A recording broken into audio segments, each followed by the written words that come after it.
This is not about golf, really, because there is no way I would start a show or have any segment whatsoever to talk about golf. So trust me on that. It is about an American icon involved in gambling, and I don't just mean gambling. I mean a shocking story of gambling excess.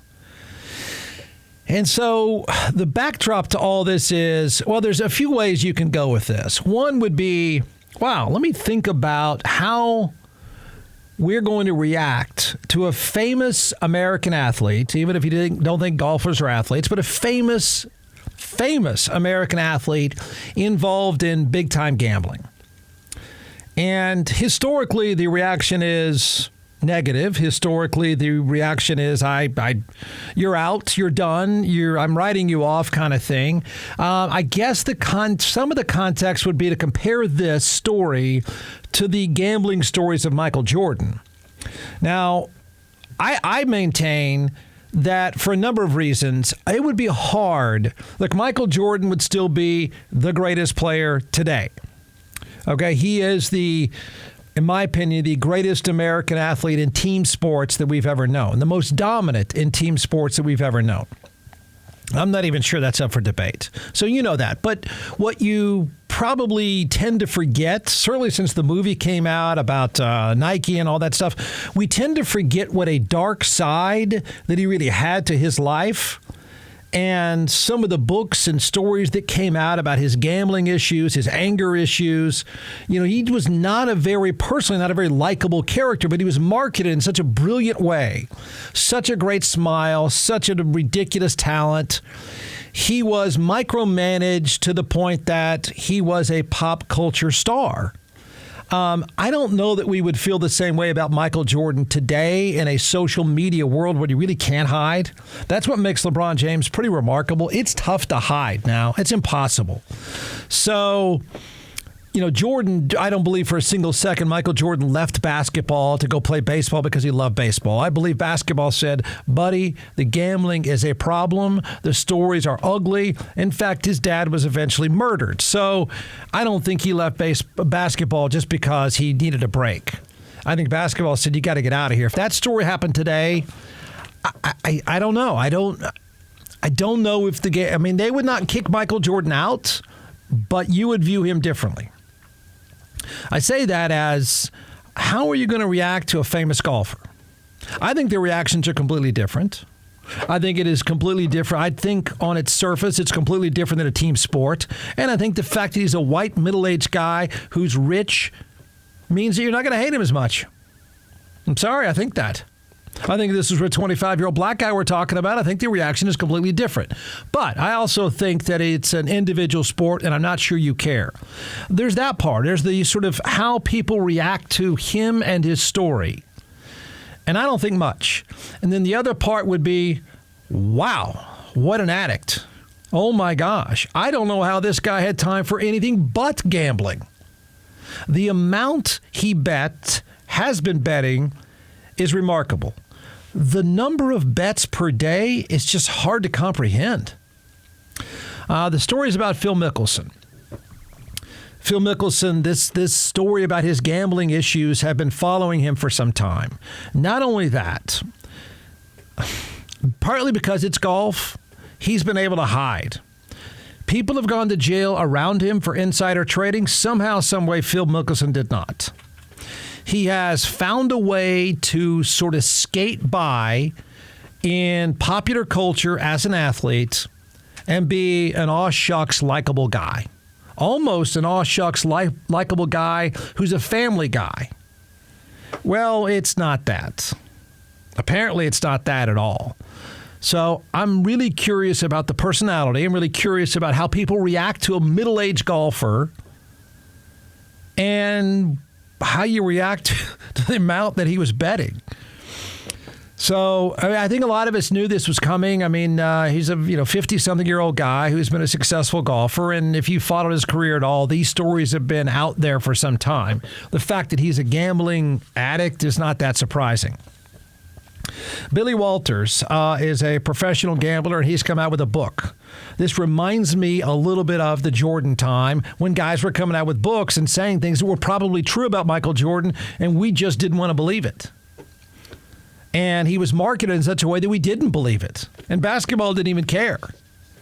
Billy Walters holds the reputation of being one of the most controversial and well-heeled sports gamblers in America. In a new book scheduled for release later this month, he's laying bare recollections of gambling alongside Phil Mickelson, who apparently matched him in both volume and intensity. Mickelson has bet a total of $1 billion. I know. That doesn't even seem possible, but that's what he says. Mickelson has bet a total of at least $1 billion, Walters claims, with losses reaching as much as $100 million. Now, I'll stop there and say I do think this explains, and I think a lot of people knew this, explains exactly why he was out on the PGA Tour and needed the money. He needed live golf. It makes perfect sense once you hear this story. In an excerpt from Gambler, Secrets from a Life at Risk, released to Fire Pit Collective, Walters writes, Phil said he had 2 offshore accounts that would take big action from him. Phil had accounts as large as anyone I'd ever seen. You don't get those types of accounts without betting millions of dollars. Mickelson had the luxury of limits of $400,000 bets on college and NFL games, $100,000 per bet on college over bets. He says, Walter says that's far in excess of what most gamblers receive. One of the most explosive charges in the book is the suggestion that Mickelson attempted to bet $400,000 on the outcome of the 2012 Ryder Cup. I mean, I think this is different than team sports, though. I mean, I think the reaction to him is going to be different because he's a middle-aged white golfer. I do. You're not going to call him a punk and all that stuff that you would call a black guy. People aren't. I think the reaction is going to be completely different. But I also, at the same time, say I don't know that we care, and I don't know that we should care about an individual. It's an individual sport. Now, you know, the risk would be that he might, if you're able to make the bet, he might have thrown the event. They ended up losing, by the way. So he was going to bet $400,000 on the outcome of the Ryder Cup. Walters says he refused to handle the bet, telling Mickelson it would destroy his reputation. I don't know. Now that we know this, does this destroy whatever reputation is there for Phil Mickelson? I just don't know if we have much of a standard for a middle-aged professional golfer. NFL guys, as you know, NFL players, pretty nondescript NFL players, are getting run out of the game and run out of the game for life for betting $100 here and there. Don't we view this completely differently? I think we do. I don't think we care. In fact, I think we might even make an argument. I don't care that much about an NFL player betting on a game. I do care about a college player betting on a game, but I don't think that much of an NFL player betting on a game. And I sure the heck don't think it's that big of a deal that a golfer would bet on himself. Now, if he wants to throw the event, that's his problem. That'd be kind of dumb, but whatever. So I don't know. I think the takeaway here is going to be different. Either way, wait till you hear how many bets this guy would make in a day. I mean, it's depressing. So he's going to bet $400,000 on the Ryder Cup. Walters, the professional gambler who takes the bet, said this: "You're seen as a modern-day Arnold Palmer. You'd risk all of that for this? I don't want any part of this." Okay, I mean, now that he went there, that was 2012. Okay, there's been Ryder Cup events since then. I think it's entirely possible, if not probable, that Phil Mickelson has bet on golf. Okay, what do you want to do? You care? Now, his teammates may care, and they may be they may question him, but I don't know if you care. The U.S. team, which had been leading 10-6 going into Sunday singles, suffered one of the biggest collapses in golf history losing 14.5 to 13.5. Mickelson lost to Justin Rose, was part of the losing effort. I'm sure people are going to now start to ask questions. Hey, what happened, man? Everything went sideways. Did you get your bet? Here is his track record from, this is just the mid-2000s, 2010 to 2014. This is before this Walters guy, who I believe ended up going to prison. Like everyone around Phil Mickelson, that's the other thing about him, is people tend to go to jail that are around him. He doesn't. A lot of people went to jail on an insider trading case, and somehow Phil Mickelson did not. He bet $110,000 to win $100,000 1,115 times. Wait, what? Bet 110 to win 100 1,115 times. That's in a 4-year period. Oh, I'm not done. On 858 occasions, he bet $220,000 to win $200,000. The sum of those 1,973 gross wagers came to more than $300 million. That's in a 4-year period. I don't know what else he did all day. Like, when did he ever practice? How about this? The year 2011, he made 3,154 bets. That's an average of 9 bets every single day. Oof. I'm no expert here, but I'm pretty certain that would make you an addict.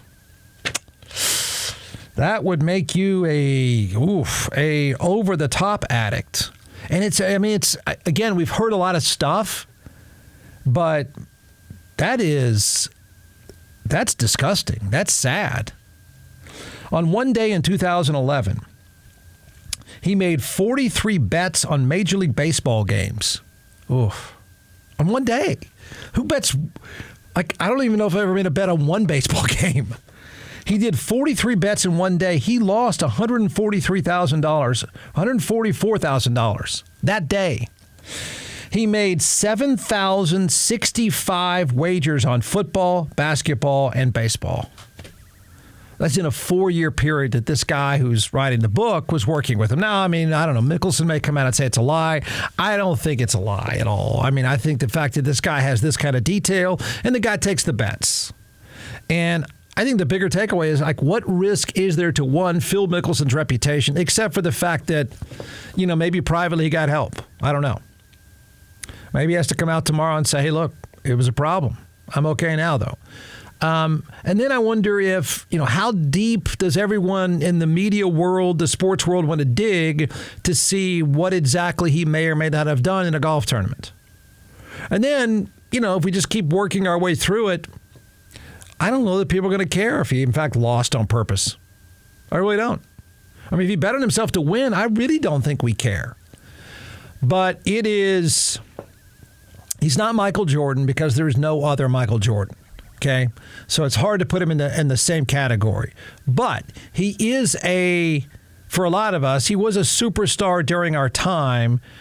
Do we look at him any differently now?